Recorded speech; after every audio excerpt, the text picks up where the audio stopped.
Bonjour à tous, heureux de vous retrouver pour la 11e édition d'Hebdo qui se composera de 2 parties.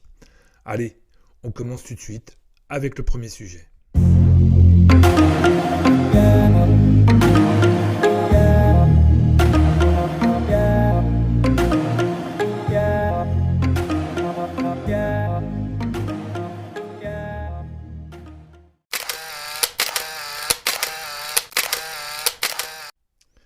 Le 28 novembre dernier, près de 500 000 Français sont sortis dans les rues pour protester face aux attaques liberticides du gouvernement.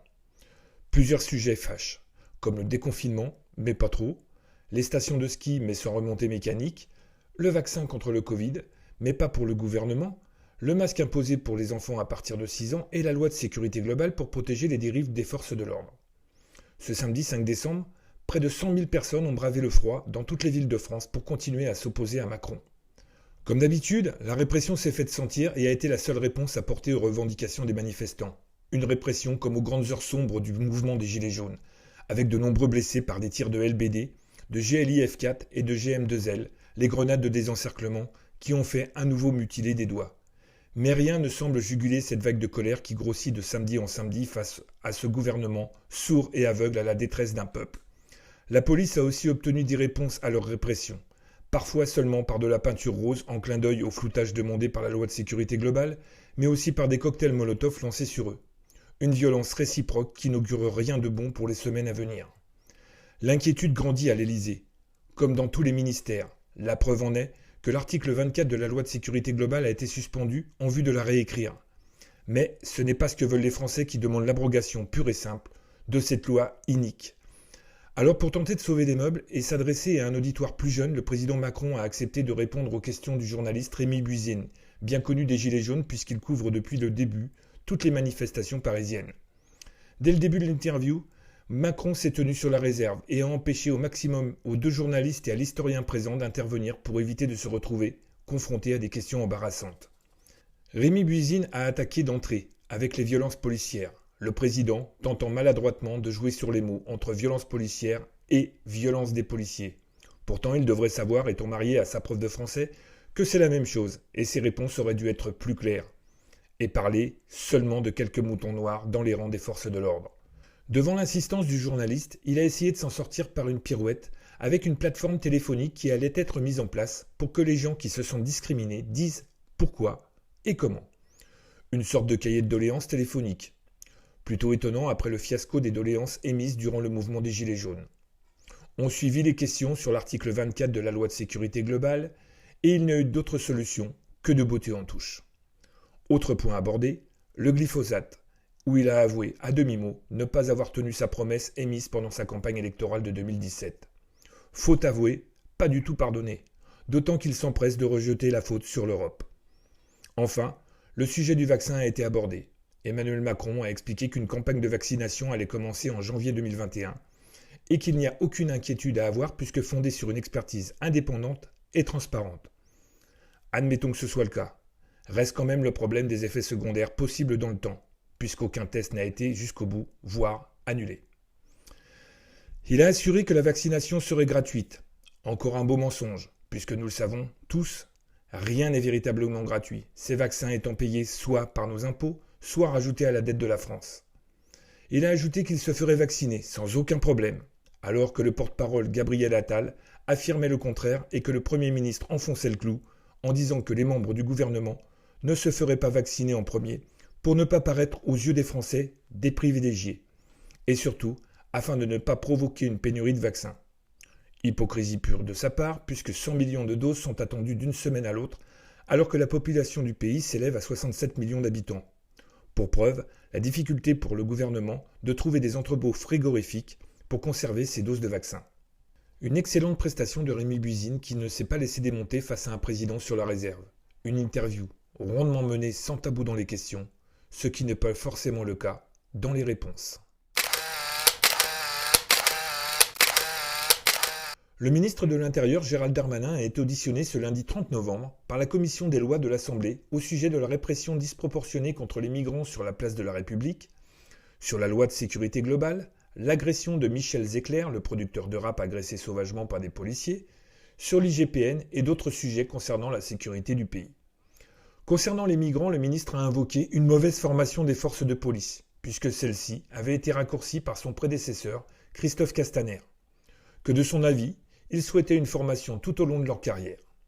Il a aussi insisté sur le manque de moyens de la police en matériel. Force est de constater que le matériel répressif envers les manifestants ne semble pas connaître de restrictions budgétaires, bien au contraire. Viendront s'ajouter à cet arsenal des drones et des caméras piétons. Peut-être aurait-il été plus utile d'investir cet argent dans l'éducation nationale ou l'hôpital.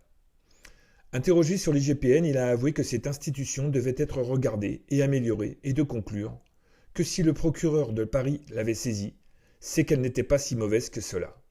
Cependant, une question se pose. Qui dirige l'IGPN ?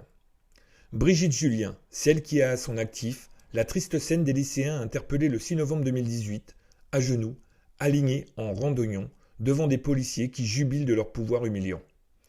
Mais avant ce fait d'armes, elle fut la partenaire de, je vous le donne en mille, Didier Lallemand, le même qu'il a nommé à la tête de l'IGPN. La semaine dernière, j'évoquais le conflit d'intérêts qui existait entre cet organisme qui examine les plaintes contre les policiers, cela sous l'égide du même ministère, celui de l'Intérieur. Darmanin a raison de dire qu'il faut regarder l'IGPN, mais pour déterminer qu'il faut la supprimer, au profit d'un organisme totalement indépendant. On continue avec les déclarations du ministre concernant l'affaire Michel Zecler par 4 policiers dont 2 sont écroués. Le ministre Darmanin se défend d'avoir eu des images de l'agression avant la publication du reportage du magazine L'Obsider. Mensonge éhonté puisque les policiers étaient en possession de ces images le lundi et le parquet avait ouvert une enquête le mardi. Pour terminer sur le scandale Darmanin, ce dernier sera entendu comme témoin assisté dans le cadre d'une accusation de viol sur la personne de Sophie Patterson-Spatz, qui le vise, donc aucune mise en examen ne peut être envisagée et ses avocats ont même demandé un report de cette audition, je cite, « en raison d'une contrainte professionnelle majeure ». Preuve s'il en est que nos dirigeants ne sont pas sur le même pied d'égalité judiciaire que le simple citoyen. Cette procédure a d'ailleurs fait l'objet de 2 classements sans suite du parquet de Paris et une ordonnance de non-lieu d'un juge d'instruction. À cette heure, la date du report est toujours inconnue. Le 1er décembre 2018, Zineb Redouane, femme de 80 ans, habitant au 4e étage d'un immeuble de la rue des Feuillants, à Marseille, ferme ses volets pour se protéger des gaz lacrymogènes lancés contre les gilets jaunes qui manifestent sur la Canebière, à quelques dizaines de mètres de là. La fumée monte jusqu'à son appartement. Pourtant, elle va recevoir de plein fouet un projectile tiré d'un lance-grenade de type Cougar tenu par un policier sur le trottoir opposé. Elle décédera des suites de ce tir le lendemain. Une enquête a été ouverte, mais celle-ci n'a pas retenu la responsabilité du policier et l'IGPN n'a pas voulu confier les armes au parquet. Depuis, une enquête indépendante a déterminé que le policier qui avait affirmé avoir fait un tir réglementaire, dit en cloche, a en fait tiré délibérément en direction de la vieille femme, le projectile la touchant dans sa phase ascendante, qui devient par conséquent un tir tendu. Sa fille Milflette tente de faire la lumière sur cette affaire d'État. Dans un reportage, elle explique que la grenade que sa mère a reçue était prévue pour diffuser le gaz dans un rayon d'1 km². On imagine aisément la dose de fumée qu'elle a dû inhaler. Malgré son état, Zineb a eu la présence d'esprit d'éteindre les palets qui brûlaient dans son appartement avec ses chaussures. Castaner n'a pas attendu qu'une enquête soit engagée pour couvrir l'action des policiers, se rendant ainsi complice d'un meurtre.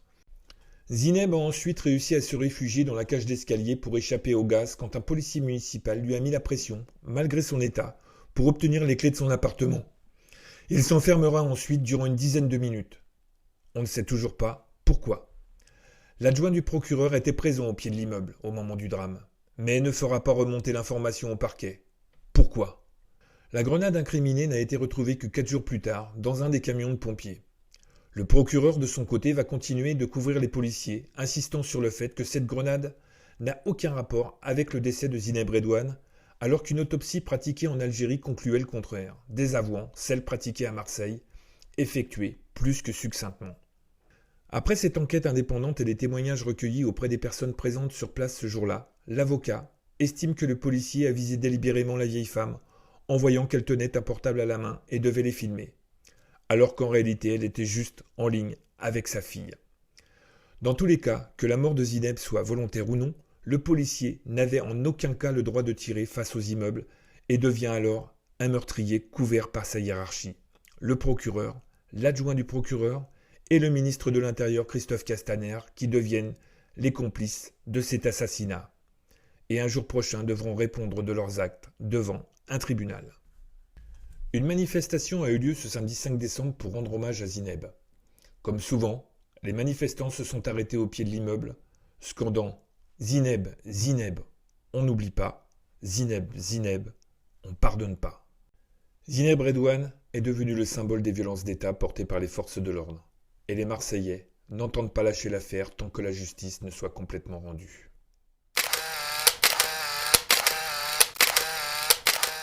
Il y a plus d'un an, 6 jeunes se rendant au bois de Boulogne s'arrêtent au feu rouge avant d'être bloqués par plusieurs véhicules banalisés. Des hommes en sortent, armes au poing, en hurlant aux jeunes de sortir. Apeuré et croyant être victime d'un carjacking, le conducteur a tenté de s'échapper en faisant une marche arrière, mais une voiture lui bloquait le passage. Un des hommes, armé, s'est posté du côté du conducteur et sans sommation a tiré 2 balles en direction du conducteur. Heureusement pour lui, une fraction de seconde, il avait reculé sa tête, évitant ainsi les projectiles. Le conducteur fut sorti avec brutalité alors que les autres étaient également molestés, puis tous furent attachés au poteau pendant que les hommes les insultaient et leur posaient des questions. À l'arrivée d'autres véhicules, mais cette fois estampillés police nationale, les jeunes comprirent que ceux qui venaient de les interpeller étaient en fait des policiers en civil, sans brassard et sans gyrophare. Les jeunes comprirent plus tard qu'un appel avait été reçu au commissariat concernant un vol de sac. Les policiers étaient penauds face à leurs supérieurs. Mais malgré cela, ils emmènent les 6 garçons en garde à vue. Comme pour l'affaire Michel Zecler, les policiers ont donné une version totalement différente de celle enregistrée par les caméras de surveillance présentes sur place. Aucune charge n'a été retenue contre les jeunes, mais l'avocat de l'un d'eux a porté plainte auprès de l'IGPN et à ce jour, plus d'1 an après les faits, le dossier est toujours en attente et les policiers n'ont toujours pas été sanctionnés.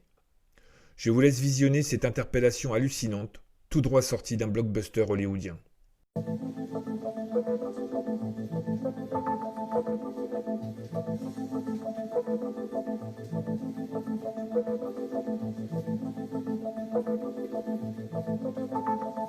Trois voitures les encerclent. 5 hommes en sortent, certains sont armés et forcent les portières de la voiture. Paniqué, le conducteur pense qu'il s'agit d'une tentative de vol. Il tente de se sauver et recule. Mais il ne voit pas qu'une autre voiture le bloque également, à l'arrière. Ces hommes ne sont pas des braqueurs comme le pensent les 6 jeunes, mais des policiers de la brigade anticriminalité. Il les interpelle ainsi pour un vol de sac à main dont il les suspecte sans aucune preuve. Ces policiers interviennent en dehors de tout cadre réglementaire, sans gyrophare ni brassard. Ils ne sont pas identifiables. L'un des policiers sort son arme et, sans sommation pourtant obligatoire, tire à 2 reprises en direction des jeunes. L'une des balles passe à quelques centimètres du conducteur, sa vitre explose.